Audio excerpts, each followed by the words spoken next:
नमस्ते मित्रांनो, 15 आणि 16 सप्टेंबर 2024 रोजी क्रांती पर्व आयोजित करण्यात आले होते.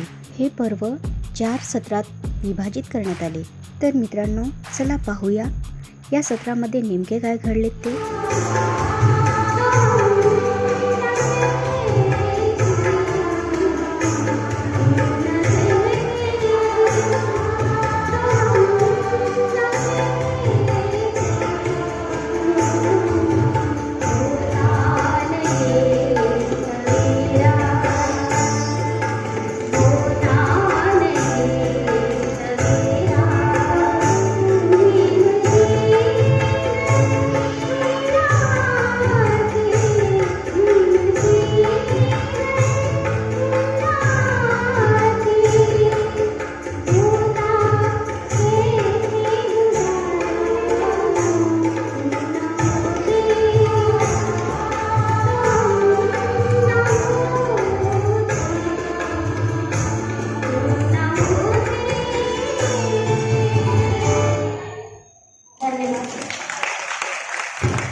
त्यांनी आपलं गीत सादर करावं.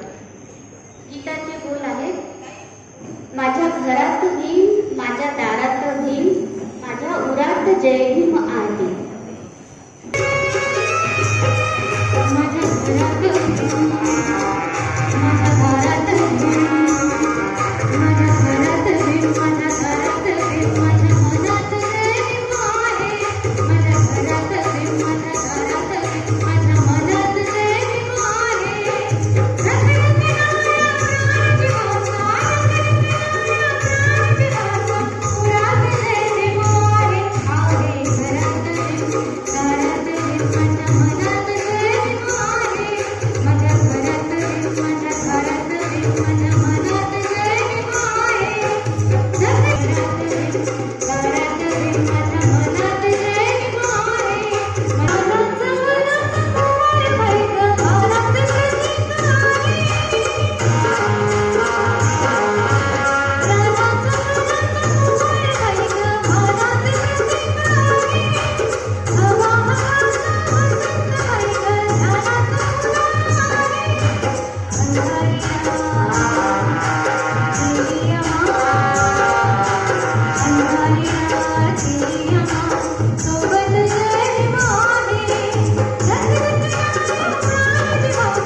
भगत सरांचं स्वागत करायला मी सिंधुताई गवळी यांना आमंत्रित करते.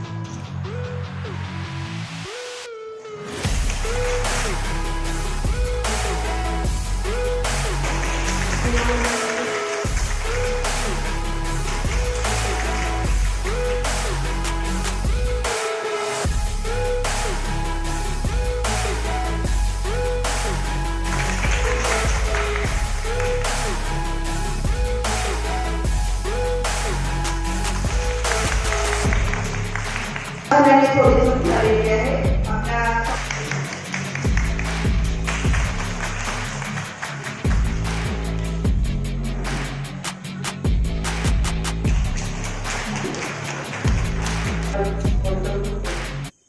समतेचे पुरस्कार यांना आम्ही दिवाळवंदन करते. संविधानातून तुमचा माझा आवाज देशभर आणि जगभर पुरवणारे आणि आम्हाला बळ देणारे डॉक्टर बाबासाहेब आंबेडकर यांना सुद्धा मी दिवाळवंदन करते. समता कशी असावी ज्या महिलांना त्यांनी अगदी शून्यापासून जगभर प्रसिद्ध केलं आणि तो अधिकार दिला, ते पुन्हा एकदा समतेचे पुरस्कार महात्मा ज्योतिबा फुले यांना सुद्धा मी दिवाळवंदन करते. आरक्षणाचे जनक शाहू महाराज, गाडगे महाराज यांना सुद्धा मी वंदन करते. या महिलांनी आयोजित केलेल्या क्रांती पर्वातून आमच्या आदर्श असलेल्या सावित्री असू जिजाऊ, रमाई, अहिल्याबाई आणि झलकारी देवीपासून ज्याही त्या अजून लोकांपर्यंत माहिती झालेली आहे त्या समस्त क्रांती रंगरांना माझा त्रिवार वंदन. आज मंचावर उपस्थित संमेलनाला लाभलेले आमचे संमेलनाध्यक्ष माननीय देवीदास वडेझार सरजी यांना माझा जय भीम करते की ज्यांनी आम्हाला एक प्रेरणा दिली की मी कार्यक्रमाला येतो तो शब्द दिला आणि तब्येतीची कुठलीही कारण न सांगता ते आपल्यापर्यंत पोहोचलेले आहे. त्यांना माझा जय भीम. त्याच्यासोबत आलेले सर त्यांना मी जय भीम करते. आजच्या कार्यक्रमाच्या स्वागताध्यक्षा ज्या होत्या माननीय राखीताई भगत, काही अपरिहार्य कारणास्तव त्या येऊ शकल्या नाही, पण त्यांच्या जागेवर आमच्या विनंतीला मान देऊन जयश्रीताई इथे उपस्थित झाल्या, त्यांना मी जय भीम करते. माझ्या उद्घाटिका एक पायंडा नवीन झाला आहे किंवा पायंडा म्हणूया किंवा थोडंसं ट्रॅकच्या बाजूला आम्ही गेलेलो. जनरली एकच उद्घाटक असतो कुठल्याही वैचारिक परिषदेला. आम्ही आमच्या 4 उद्घाटक या ठिकाणी उभ्या केल्या. हा एक मुद्दा होता. बाबासाहेबांच्या 4 स्ट्रॉंग पिलरची कल्पना होती. माझ्या स्त्री जातीमधून महिला समाजातून आमचे 4 असे स्ट्रॉंग पिलर्स आमच्या जवळ आहेत. ही संकल्पना महात्मा फुले आणि बाबासाहेबांची असलेली, म्हणून आमचे 4 उद्घाटक या ठिकाणी आलेले. त्यातल्या एक प्रशासकीय अधिकारी आहेत माननीय फुलझेलेताई, त्यांना मी जय भीम करते. दुसऱ्या मंगलाताई सामाजिक सुधारणेमध्ये त्यांचा मोलाचा वाटा असलेल्या. तिसऱ्या आमच्या माननीय डॉक्टर रश्मीताई कांबळे आलेल्या नाही. जगाची आरोग्य सेवा त्या उत्कृष्टपणे सांभाळतात. आणि चौथ्या आमच्या इंजिनियर आहेत माननीय रीनाताई पानतावडे, त्याही सिव्हिल इंजिनियर. तुमच्या घराची तुमच्या जमिनीची काळजी घेणाऱ्या 4 पिलर्स आमच्या महिलांतून उभ्या झालेल्या. या सगळ्यांना मी जय भीम करते आणि संयोजनात असलेल्या माझ्या समस्त मैत्रिणी आणि समज असलेले माझे समस्त बांधव. वास्तविक या उद्घाटकीय सत्रामध्ये संमेलनाध्यक्षांनी बोलायला पाहिजे होतं, पण लगेच वैचारिक सत्र सुरू होणार आहे आणि त्यांना त्यावर विषयाला करून बोलायचं आहे. त्यांची तब्येत सांभाळून आम्ही थोडासा कार्यक्रमामध्ये बदल केलेला आणि त्यामुळे मी या क्रांती पर्वाची भूमिका मांडायला ही तेवढी झालेली आहे. सगळ्यात महत्वाचं हे पहिलं क्रांती पर्व आहे. यानंतर पुढे किती क्रांती पर्व होती मी नाही सांगू शकत, पण क्रांती पर्वाची भूमिका काय असावी अनेक जणांना यावर प्रश्न होता. या प्रश्नाला धरूनच मी काही मुद्दे इथे मांडणार आहे. आपण आयोजित केलेल्या आपल्या आयोजनाची गरज का असावी हेही त्यामध्ये असणार. नुकतेच जगभरामध्ये विविध ठिकाणी काही पोस्टर्स लागले गेले आणि स्वतः अफगाणिस्तान नावाच्या देशात तालिबानी सरकारने मुलींना आणि स्त्रियांना रस्त्यावर बाहेर कुठेही निघू नये, दिसूच नये असा कायदा केला. मुलींना स्त्रियांना बाहेर निघायची बंदी, बोलायची बंदी, तुमचा आवाज आमच्या कानापर्यंत पोहोचू नये याचा फतवा निघाला. तिला घराबाहेर पडताना संपूर्ण शरीर, नखे, डोळे सुद्धा झाकून यावे ही सूचना त्यांनी कधीही कानी म्हणू नये असा कायदा. अगदी गरज पडली आणि तुम्हाला बाहेर जावेच लागले तर पुरुष सोबत असावाच. आणि सर्वात महत्वाचे म्हणजे त्यांचे शिक्षण. त्यांना फक्त 6वी पर्यंत शिक्षण देण्यात येईल आणि लग्नाचे वय 15 वर्षावरून 9 वर्षे असे केले. विचार करा मैत्रिणींनो, आमच्या भारत देशाच्या बाजूलाच असलेला हा अफगाणिस्तान, या अफगाणिस्तानमध्ये काही वर्षानंतर स्त्रिया सार्वजनिक क्षेत्रातून अक्षरशः हद्दपार होतील असा त्याचा अर्थ. हा देश कोणी एकेकाळी सम्राट अशोकांच्या अखत्यारीत असलेला बौद्ध धर्मीय देश आज या देशात स्त्रियांसाठी असलेले कठोर निर्बंध आणि स्त्रियांसाठी अक्षरशः देश हा तुरुंग झालेला आहे. म्हणजे सक्षम स्त्रियांची भीती बाळगणारा हा देश, हा त्याचा अर्थ होतो. फक्त हाच देश नाही तर जगभरातील प्रत्येक देश हा बहुतेक स्त्रियांना बंधनात ठेवू इच्छितो. काय कारण असावे? जग ही संस्कृती, हे धर्म स्त्रियांना घाबरतात का? मुद्दा इथून येतो. आधुनिक मनवणाऱ्या देशांनीही त्यांना मतदानाचा हक्क, स्वातंत्र्याचा हक्क अतिशय उशिरा दिला. हेही त्यामागचे कारण आहे. असे का व्हावे? याचा अर्थ काय असा? तिचे कर्तृत्व, तिचे स्वातंत्र्य, तिची बुद्धिमत्ता, तिची कृती, तिची हुशारी याला हा वर्ग का घाबरतो? जगभरातील अर्धी स्त्रीची लोकसंख्या पण जनावरांसारखी ती गुलामच आहे, आज्ञेत आहे याचा असा अर्थ समजायचा का? सर्वात जास्त दमन, शोषण, खून, बलात्कार तिच्यावरच होतात. शारीरिक, मानसिक, शैक्षणिक, आर्थिक कुचंबना तिचीच जास्त होते. तिला ढोरासारखी मारले जाते. असे का? या पुरुषप्रधान संस्कृतीमध्ये ती दुबळीच आहे. मग तरीही या संस्कृतीने तिच्यावर बंधन का ठेवलं? नियम तिच्यासाठीच असतात. मग ते घरातून असो, कुटुंबातून असो, समाजातून असो किंवा धर्मातून असो. ती माणूस म्हणून मान्यच नाही, तिला दृष्टीच नाही. या संस्कृतीने तिला गृहीत धरलेलं आहे की आम्ही जसे सांगू तसे तिने वागावे. तिला काय कळते? हा मुद्दा जगभरामध्ये आपल्या संस्कृतीने आपल्याकडे ठेवलेला आहे. आणि म्हणूनच स्त्री ही सुद्धा आणि संस्कृती सुद्धा तिला सजवल्या जाते. ती कुणाची तरी प्रायव्हेट प्रॉपर्टी असते. जसे बँकमध्ये आपले प्रायव्हेट बँक लॉकर असतात. ती कुणाची तरी झोप होते. महिलांवर प्रचंड झोप केले जातात. तिच्यावर शिव्या केल्या जातात. आपल्या ती घरामध्ये च्या मायला, च्या बहिणीच्या हे शब्द सर्रास म्हटले जातात. माझ्याही घरी म्हटले जातात. अजूनही ती नागिन विषारीच असते किंवा विषारी नागिनच असते हे शब्द जास्त बोलले जातात. नाग विषारी नसतो का? तिचे शरीर दाखवणे म्हणजे मीडियामध्ये पैसे कमवण्याचं माध्यम आहे. त्यासाठी फॅशन शो आखले जातात. सिनेमामधून तिच्या शरीराच्या विविध भागाचे प्रदर्शन मांडले जाते. पोर्नोग्राफीमध्ये तिचा सर्रास बाजार केला जातो. म्हणजे तिला कधीही माणूस समजलं जात नाही. ती वस्तू आहे विक्रीसाठी. हे जगाने आपल्याला सांगितलं. या विकृत समाजाने संस्कृती धर्माच्या नावाखाली तिचा सतत बळी दिला आहे. देवदासी तीच बनवली जाते. बलात्कार तिच्यावरच होतात, बदनामी तिचीच होते, घुंगट तिलाच घालायला लावतात, बंधने तिच्यावरच लादली जातात. जगण्याचा, मुक्ततेचा, स्वातंत्र्याचा संघर्ष तिला तेव्हाही करावा लागला, आजही करायचा आहे, कारण हा संघर्ष अस्तित्वाचा आहे.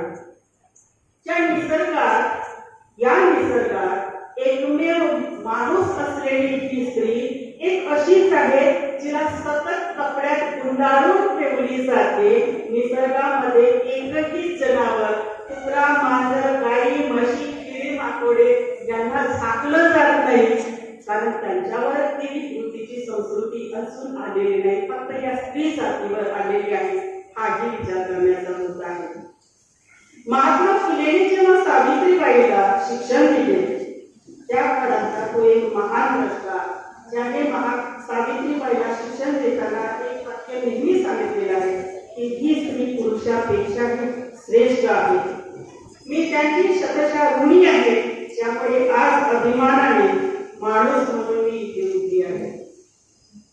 1927 ला बाबासाहेबांनी मनुस्मृती काढली, तेव्हा 1932 ला हिंदू म्हणून मरणार नाही ही घोषणा केली, तेव्हा 1942 ला दलित महिलांची परिषद घेऊन त्यांना स्वतंत्र विचाराची प्रेरणी दिली, तेव्हा बाबासाहेबांनी महिलांच्या क्षमतेवर पूर्णपणे भरोसा ठेवला होता, विश्वास केला होता.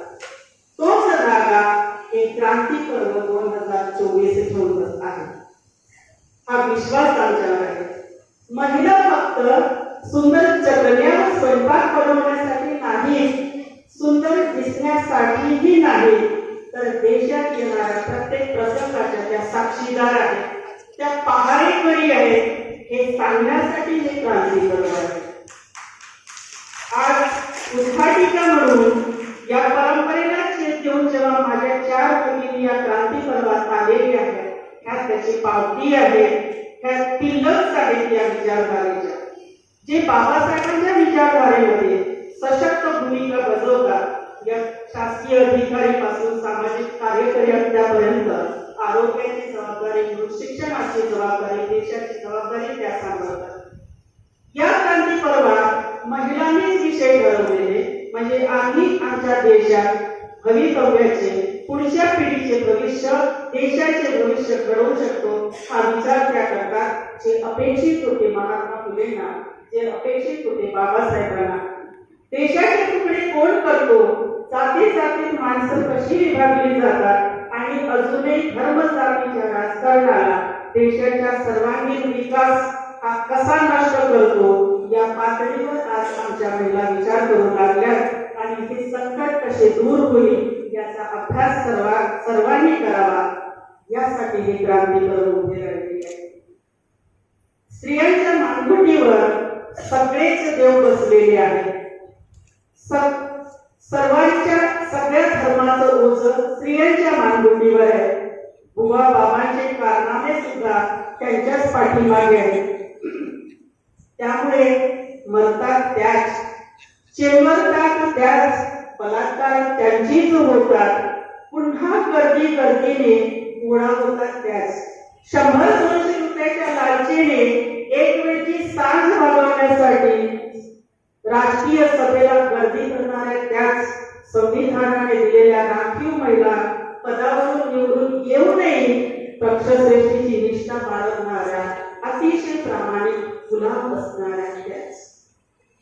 यावर आपण चर्चा करावी, ही क्रांती पर्वाची गरज आहे.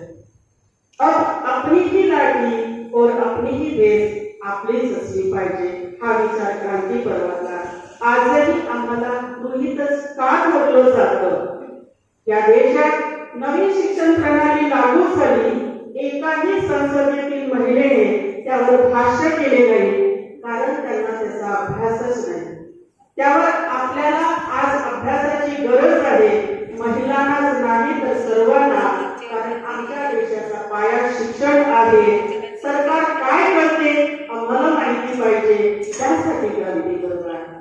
आरक्षण आमचे संविधानिक हक्काचं होतं, त्यावर चर्चा करायला नको. सरकारची भूमिका काय आम्हाला माहिती नको. बोल केलं आजाद आहे, सुबह अब तक तेरी है. हे माझ्या महिलांना मला सांगायचं, या देशात जगभरात मीडियाने नवा धुमाकूळ टाकलेला आहे. ही एक नशा नवीन पिढीला बरबाद करते आहे आणि आपण आपल्या डोळ्याने ते पाहत आहोत. येत्या 10 वर्षात जगात सायको लोकांची संख्या प्रचंड वाढणार आहे. त्यात बलात्कारी लोकांची संख्या आणखी वाढेल. यात कोणताही देश सुटलेला नाही. आपल्या देशात सुद्धा 2 वर्ष एका कंपनीने फ्री वायफाय दिला आणि सगळ्या पिढीला त्याच्यामध्ये बरबाद करून टाकलं. चटक लावली. ही चटक जी होती ती ब्रेन मॅनिप्युलेट करण्याची होती. नवीन जनरेशनला या ठिकाणी वेळी बनवणारी होती आणि त्याचा आम्ही कधीच विचार केला नाही. यावर राजकारण केलं. पिढ्या बरबाद होत चाललेल्या आहेत आणि हे आपण सगळे डोळ्यांनीच पाहतो. म्हणूनच त्यावरही आपण बोललं पाहिजे. त्यासाठी ही क्रांती बरोबर आहे. महात्मा फुले आणि बाबासाहेबांनी आमची ताकद जाणली होती, निष्ठा जाणली होती. म्हणून ही महामानव त्यासाठी प्राणांतिक लढले. आज ती वेळ बाबासाहेबांच्या मुलींची आहे. आपले डोके आपल्याच घडावर असले पाहिजे. फक्त चटण्यापुरते वापरून उपयोगाचे नाही. समस्त तळागाळातील SC, ST, OBC, BC आणि मायनॉरिटी सहित उर्वरित महिलांसाठीही आपल्याला बोलावं लागणार आहे. हे आंबेडकरी महिलांची जबाबदारी आणि भूमिका फार मोठी आहे. आज एका देशाने आधीच कमकुवत असलेल्या स्त्रियाला कायदे बनवून दखलबंद केले. दुसरा करेल, तिसरा करेल. कुणीही यावं, तिलाच बंधनात टाकावं का, हे विचारण्यासाठी क्रांती पर्व आहे. मी स्वागत करते गोडेस्वार सरांचे. हे संमेलनाध्यक्ष म्हणून त्यांनी हे पद स्वीकारलं आणि आम्हाला उत्साह आला. आम्ही अर्धी लढाई जिंकली. माझ्या समस्त कुणी महिला म्हणजे 2 महिला एकत्र आल्या की कुठलंच काम होत नाही. माझ्या 100 महिला एकत्र आल्या आणि तिथून क्रांती पर्व उभं झालं. आज पूर्ण यवतमाळ यावर चर्चा करते आहे आणि आम्हा महिलांना विनाकारण श्रद्धांजली दिली. लढाई सोपी झाली, त्यामुळे झाली. 4थ्या सत्रामध्ये एक बोलायचं. आम्ही त्यात अध्यक्षरित्या शमीम बानो, ज्या जमाते इस्लामी महिला दिनासाठी लढाई करतात, त्याही मानवी हक्कासाठी लढतात. त्याचे एक वक्ते आहेत माननीय किशोर बिर्ला सर, जे आंबेडकराइट्स मुवमेंट चालवतात नागपूरमध्ये. ते स्वतः वाल्मिकी समाजाचे आहेत, भंगी समाजाचे आहेत. आपल्या भाषेमध्ये या समाजाचे दुःख सेटुलकार म्हणून आपल्यापर्यंत कधीच पोहोचलेले नाही. त्या लोकांना हा सन्मान द्यायचा होता.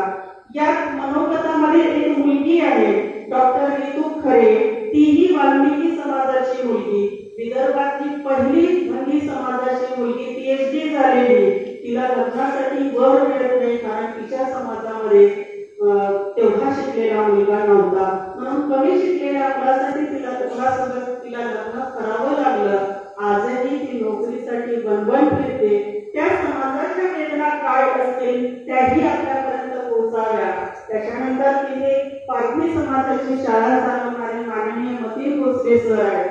पारधी समाज आम्हाला जिकडे तिकडे दिसतो, उकिरड्यावर राहतो, वाढलेल्या तुकडेचं जेवण करतो, चोऱ्या करतो आणि भीक मागतो. त्या समाजाच्या मुलांना शिक्षण देण्यासाठी हा माणूस तळागाळातून किती मेहनत घेतो, त्याची मेहनत आपल्याला दिसावी म्हणून त्यांना मनोगतात आपण इथपर्यंत आणलेलं आहे. मुक्यांना वाचा फोडण्यासाठी क्रांती पर्वाची गरज आहे. अबलांना सबला बनवण्यासाठी क्रांती पर्वाची गरज आहे. माझ्या महिलांनी जे आयुष्यभर जी वणवण केलेली आहे तिच्या घरादारासाठी, समाजासाठी, तिचं कौतुक करण्यासाठी हे क्रांती पर्व आहे. त्यामुळे या क्रांती पर्वात आपण सर्वजण इथे असाल अशी मी अपेक्षा करते आणि आमचं बळ वाढवलं.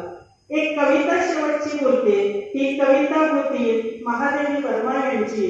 ही कविता मला फार आवडते. त्या कवितेत मी काही शब्द माझे टाकले.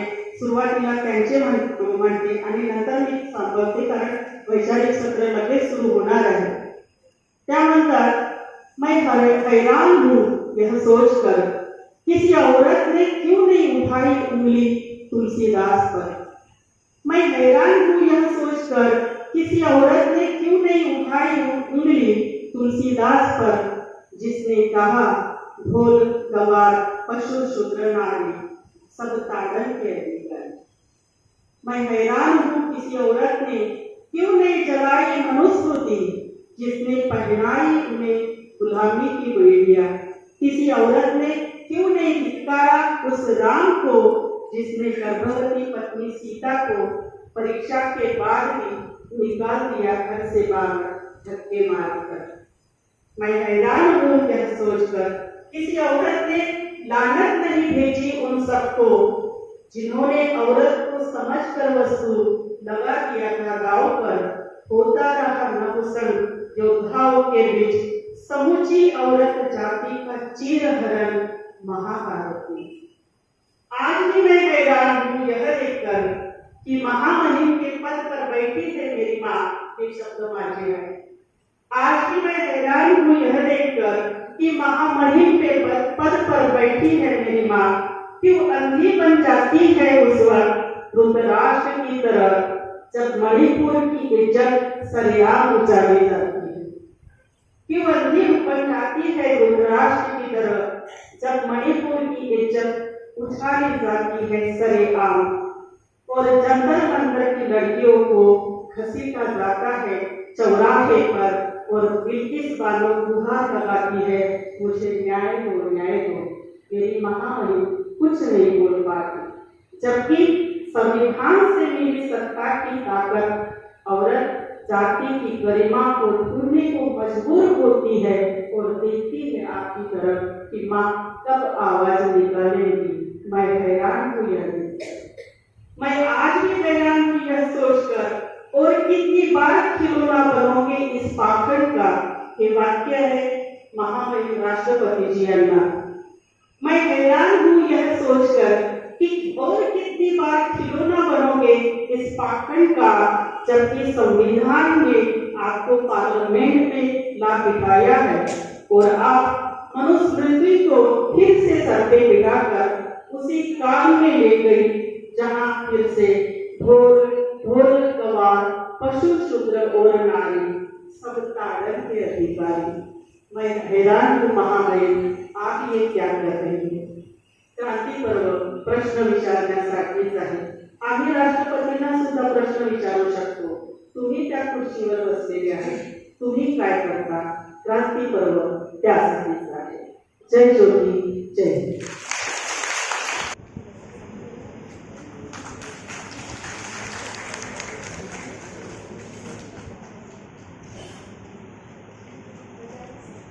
माननीय डॉक्टर आंदोलन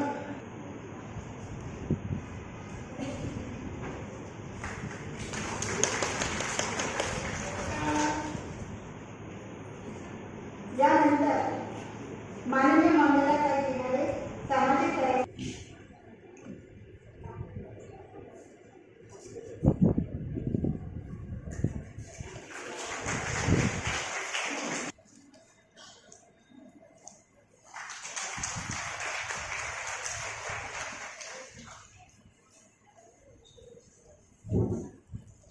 अतिशय सुंदर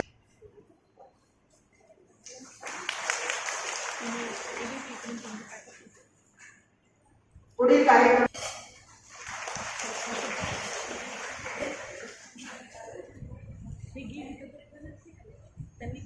सामान्य जनतेला स्वराज्याचे स्वप्न दाखवून त्या स्वराज्याची स्थापना करून त्याचे सुराज्यात रूपांतर करणारे छत्रपती शिवराज माझी जाऊ त्याचप्रमाणे सर्व बहुजनांच्या रासाचे विनाशाचे कारण हे अविद्या हेच सांगून विद्येचे महत्व सर्वप्रथम त्यांनी प्रस्तुत केले असे सामाजिक क्रांतीचे अवधूत स्त्री शिक्षणाचे प्रणेते आद्य समाज सुधारक क्रांतीसूर्य महात्मा ज्योतिबा फुले क्रांतीज्योती सावित्रीबाई फुले फातिमा बीबी आणि ज्यांनी आपल्या जन्माने आणि कर्तृत्वाने अख्ख्या कोटी कुळांचा उद्धार करून इतिहासामध्ये प्रथमतः मानवाला मानव म्हणून जगण्याची संधी त्यांनी प्राप्त करून दिली अशा युगप्रवर्तक भारतरत्न डॉक्टर बाबासाहेब आंबेडकर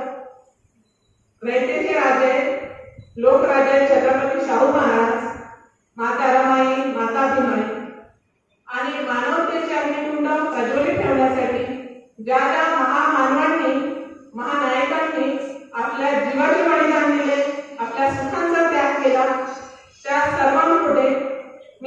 मस्तक होते त्यांना त्रिवार बंधन घडते.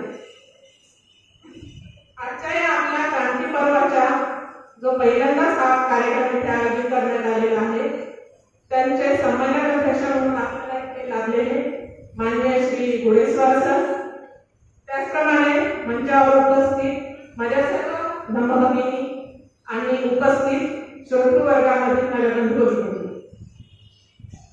मला साधारणतः एका आठवड्याखाली प्राध्यापक डॉक्टर बालदे मॅडमांचा कॉल आला होता आणि त्यांनी मला सांगितले की दिनांक 15-16 सप्टेंबर रोजी यवतमाळ येथे बचत भवनमध्ये आपण क्रांती पर्वाचे आयोजन करीत आहोत.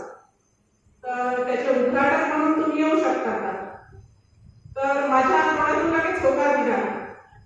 आता या होकारामध्ये जे महत्वाचे 2-3 कारण होते ते मी तुम्हाला सांगते. मी जास्त वेळ घेणार नाही, मला माहिती ऑलरेडी कार्यक्रमाला भरपूर वेळ झालेला आहे. परंतु पहिलं कारण हे होतं की हे जे विचारसत्र आहे, क्रांती पर्व जे आहे याचे आयोजन महिलांनी केलेले होते आणि स्वतः मी एक महिला असल्यामुळे माझी नैतिक जबाबदारी एक आद्य कर्तव्य होतं या कार्यक्रमाला उपस्थित राहणं. दुसरं हे कारण होतं की कुठलाही कार्यक्रम मी भाषणामध्ये सांगते की कुठलाही आपण प्रबोधनपर कार्यक्रमाला विचारसत्र जे आयोजित करतो, वेगवेगळ्या महापुरुषांच्या आपण जयंत्या पुण्यतिथ्या साजऱ्या करतो, त्यामागे उदात्त हेतू असा असतो की महापुरुषांनी जे कार्य केलेले आहे त्यांचा जो वारसा आहे तो पुढच्या पिढीपर्यंत संक्रमित झाला पाहिजे, सर्वांना त्याची माहिती झाली पाहिजे आणि त्या कार्याच्या त्या वारसाचा जो प्रेरक शक्ती आहे ती पुढल्या पिढीला मिळाली पाहिजे. त्यातून त्यांनी काही सकारात्मक ऊर्जा घेऊन समाजाला पूरक अशी काही कार्य केली पाहिजे आणि हा जो पॉझिटिव्ह एनर्जीचा एक स्रोत आहे हा निरंतर असा समाजामध्ये वाहत राहिला पाहिजे आणि अशा या उदात्त हेतूने जो कार्यक्रम घेतला जातो त्याचा आपण एक साक्षीदार होणे ही सुद्धा भाग्याची गोष्ट आहे. त्यामुळे सुद्धा मी इथे उपस्थित झाले. आणि तिसरा कारण होतं की कार्यक्रम यवतमाळमध्ये होता. यवतमाळ ही आमची नेटिव्ह प्लेस आहे. आम्ही आता 4-5 वर्ष झालं अमरावतीमध्ये जरी असलो तरी कुठलाही कार्यक्रम यवतमाळमधला शक्यतो मिस करत नाही, कारण मला यवतमाळ हे भारतामध्ये महाराष्ट्र जसे आहे तसं विदर्भामधलं यवतमाळ मला वाटतं. महाराष्ट्र हा आधीपासूनच म्हणजे समृद्ध अशी संत परंपरा आणि समाजसुधारकांचा वारसा लाभलेला राज्य आहे. इथे कुठलीही गोष्ट ही गृहीत धरल्या जात नाही. आपल्याला माहित आहे, नुकताच त्याचा प्रत्यय आपल्याला मागच्या याच्यामध्ये आलेला आहे की कोणीही महाराष्ट्राला गृहीत धरू नये. इथे चालणारा जो परंपरांचा किंवा पुरोगामी वृत्तीचा जो वारसा आहे तो नेहमी जगाला आदर्श देत राहतो, भारतापुढे आदर्श सांगत राहतो. आता त्या तुलनेने यवतमाळ हे अगदी छोटंसं शहर आहे, परंतु इथे नेहमी कुठल्या ना कुठल्या कार्यक्रमाची समता पर्व असो, स्मृती पर्व असो, आता हे आपलं क्रांती पर्व आहे, त्याच्यामुळे वेगवेगळ्या विचारांची जी इथे रेलचेल राहते त्यांची जी वैचारिक भूमिका ते आपल्याला मांडतात, त्याच्यातून जे वैचारिक मंथन इथे होते त्यामुळे समाजाची जडणघडणीमध्ये खूप मोठा मोलाचा वाटा हे लोक उचलतात आणि आपले बुद्धिजीवी लोकांचा समाज घडणीमध्ये किती महत्वाचा वाटा त्या प्रबोधनात्मक कार्यक्रमामधून मिळत जाते. अशा अनेक कारणे एकत्र आले आणि माझ्या तोंडामधून आपसुकच कार्यक्रमाला यायला होकार निघाला. त्यानिमित्ताने मी आज येथे उद्घाटन उपस्थित आहे आणि या क्रांती पर्वाचे विकसित उद्घाटन आज येथे झाले असे मी जाहीर करते. 2 दिवस चालणाऱ्या या सत्रामध्ये माननीय श्री घोडेस्वार सर आपल्याला संविधानाबद्दल विस्तृत असे विवेचन करणार आहे. संविधान हा आपल्या सर्वांच्या जिव्हाळ्याचा मुद्दा आहे. 2 वर्ष 11 महिने आणि 17 दिवस आपल्या महामानवाने अहोरात्र झिजून संविधानाची निर्मिती केलेली आहे. स्वातंत्र्य, समता, बंधुता आणि न्याय या चतुसूत्रीवर आधारित ही जी आपलं संविधान आहे याची सामान्य माणसाच्या हक्कासाठी आणि न्यायासाठी त्याला किती त्याची आवश्यकता आहे, तळागाळातील लोकांपर्यंत संविधान पोहोचणं किती आवश्यक आहे त्याबद्दल सर सांगतीलच. मी थोडक्यात सांगते की 2 वर्ष 11 महिने 17 दिवस या महामानवांनी जे झिजले, जे काही त्यांचं अचाट अशी कल्पनाशक्ती आणि बुद्धिमत्तेचा कस लावून संविधानाची जी निर्मिती केलेली आहे ती की अतिशय सर्वसमावेशक आणि बहुआयामी असं आपल्याला संविधान त्यांनी मिळवून दिलेले आहे. भारतीय लोकशाही ही जगातील सर्वात सुदृढ आणि निकोप लोकशाही आहे. ती सर्व जगामध्ये त्यासाठी गौरवली जाते. त्याची जननी संविधान आहे. त्याच्यामुळे आपल्याला लोकशाहीमध्ये राहायचं असेल, आपले समान हक्क आपल्याला मिळवायचे असेल, सर्वांसोबत सर्वांचा विकास करायचा असेल तर संविधानाचे महत्त्व आहे. तर म्हणजे आपल्याला डावलून चालताच येणार नाही. घटनेच्या सर्वांमध्येच भारत हा सार्वभौम समाजवादी धर्मनिरपेक्ष लोकशाही गणराज्य आहे हे सांगितलेले आहे. भारतीय राज्यघटना लवचिकपण आहे. आपण थोडेफार बदल त्याच्यामध्ये काळानुरूप होणारच आहे आणि ते स्वीकारत पण आहे. पण तुम्ही घटनेच्या गाभ्याला, घटनेच्या मूळ मुद्द्याला जर धक्का देत असाल तर we the people of India, आपण भारताचे जागरूक नागरिक या नात्याने कधीच सहन करणार. संविधानामध्ये, त्याच्या सरणामध्ये आणि त्याच्या उद्देशामध्ये जर कोणी बदल घडवून आणण्याचा प्रयत्न करत असेल तर त्याला विरोध करणे सर्व शक्तीनिशी हे आपले प्रथम कर्तव्य आहे आणि हे आपण या ठिकाणी पाळू असा मला विश्वास आहे. दुसरी गोष्ट म्हणजे मला इथे एक सांगायची होती की वेगवेगळ्या विषयावर पत्रिका पाहिली, त्याच्यामध्ये जवळजवळ सर्व विषय घेतलेले आहेत. सध्या आरक्षण हा कळीचा मुद्दा आहे, त्याच्यावरही विवेचन आहे. लोकशाहीचा जो चौथा स्तंभ आहे मीडिया, सर्वात सेन्सिटिव्ह आणि सध्या सर्वात त्याची भूमिका संशयास्पद आणि प्रश्नातीत आहे, त्यावरही विवेचन इथे दिसत आहे. तर या सर्वांचा परामर्श इथे घेतला जात आहे. अजूनही बरेचसे विषय आहेत जे आपल्याला वेळेअभावी घेता येणार नाही कदाचित, पण त्यामध्ये सर्वात जास्त जो मुद्दा वालेताईंनी पण हे केलेला आहे तो मी सांगू इच्छिते, स्त्रियांवरील अत्याचाराचा आणि निर्ममपणे होणाऱ्या त्यांच्या हत्यावरचा. म्हणजे चूल आणि मूल या याच्यातून स्त्री जरा बाहेर निघून आज देशाचा सर्वोच्चपदी ती विराजमान आहे. आपल्या राष्ट्रपती आहेत, पहिला भारतीय नागरिक आहेत त्या द्रौपदी मुर्मू, वाणिज्य मंत्री, अर्थमंत्री निर्मला सीतारामन मॅडम आहे. या सर्व या मोठ्या मोठ्या पदावर स्थानापन्न असणं हा भारतीय नागरिकांचा खरं सन्मान असला पाहिजे. परंतु सन्मानाचा जो असंतोल पाहते, एकीकडे तुम्ही पद्मश्री पद्मभूषण देत स्त्रियांना आणि दुसऱ्याकडे चिन्हभिन्न काढता, हा खूपच अपमानजनक आणि स्त्रियांचा समानतेच्या जीविकाच्या हक्कावर बदल आहे. त्याचा सुद्धा इथून आपण विरोध केला पाहिजे, निषेध नोंदवला पाहिजे असं मला वाटतं. आणि या सर्व गोष्टींसाठी आपला कृतीशील सहभाग असणे आवश्यक आहे. नाहीतर तुकोबाराय म्हणतातच आहे, नकार अंतकथा ऐकते सांगू कोणी, कोरडे ते माणी बोल कोण. कोरडे कोणी ते कोणीच ऐकून घेण्याच्या मनस्थितीत नसतं. सर्वांना आपला कृतीशील सहभाग इथे पाहिजे असतो. तो आपण या क्रांती पर्वाच्या निमित्ताने सर्वांनी आपला कृतीशील सहभाग इथे नोंदवलेला आहे आणि हीच खरी आदरांजली आहे या सर्व महामानवांसाठी. मी क्रांती पर्वाच्या सर्व सदस्यांचे, वाल्हेवाडांचे, आयोजन समितीचे अभिनंदन करते की त्यांनी इतका चांगला कार्यक्रम अत्यंत थोड्या कालावधीमध्ये पार पाडला. आणि माझे 2 शब्द आवडते घेते. मला इथे उद्घाटक म्हणून बोलवल्याबद्दल धन्यवाद. जय गौरी, जय भीम, जय महाराष्ट्र, जय भारत. या सत्राचे अध्यक्ष माननीय घोडेस्वार सर यांना ऐकूया पुढच्या भागात.